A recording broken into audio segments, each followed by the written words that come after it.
இந்த நாள் ஒரு முக்கியமான ஒரு நாள். இயேசுவை அறிந்த ஒவ்வொரு பிள்ளைகளும், அறியாத பிள்ளைகளும் அநேகருக்கு தெரிந்த ஒரு விஷயம். உங்களுக்காக இந்த பூமியில் உள்ள ஒவ்வொருவருக்காகவும் இயேசு சிலுவையிலே அடிக்கப்படுவதற்கு ஒப்பு கொடுக்கப்பட்ட ஒரு நாள். அவர் நமக்காக இரத்தம் சிந்தின ஒரு நாள், முள்முடியை சுமந்த ஒரு நாள்.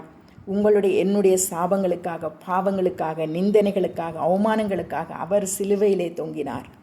அவர் மரணத்தை ருசி பார்த்தார்.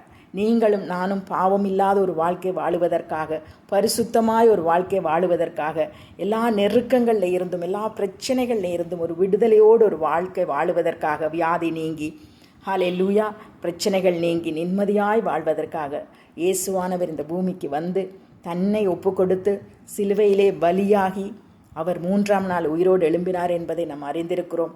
இந்த நாளிலே அந்த சிலுவையை நாம் தியானித்திருக்கிறோம். இந்த சிலுவையின் வெற்றி, அவர் உங்களுக்காக எனக்காக சிலுவையில் அடிக்கப்பட்டு அந்த சிலுவையின் ஆசீர்வாதங்களை உங்களுக்கும் எனக்கும் பெற்றுக் கொடுத்திருக்கிறார். அந்த ஆசீர்வாதங்கள் என்ன?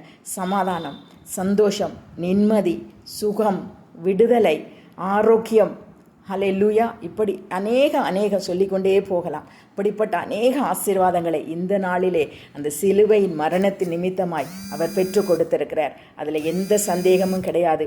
நீங்கள் ஒவ்வொருவரும் இந்த ஆசீர்வாதத்தை பெற்றுக்கொள்ளணும். சிலுவையின் வெற்றியை உங்களுடைய வாழ்க்கையில் நீங்கள் அனுபவிக்கணும். God bless you.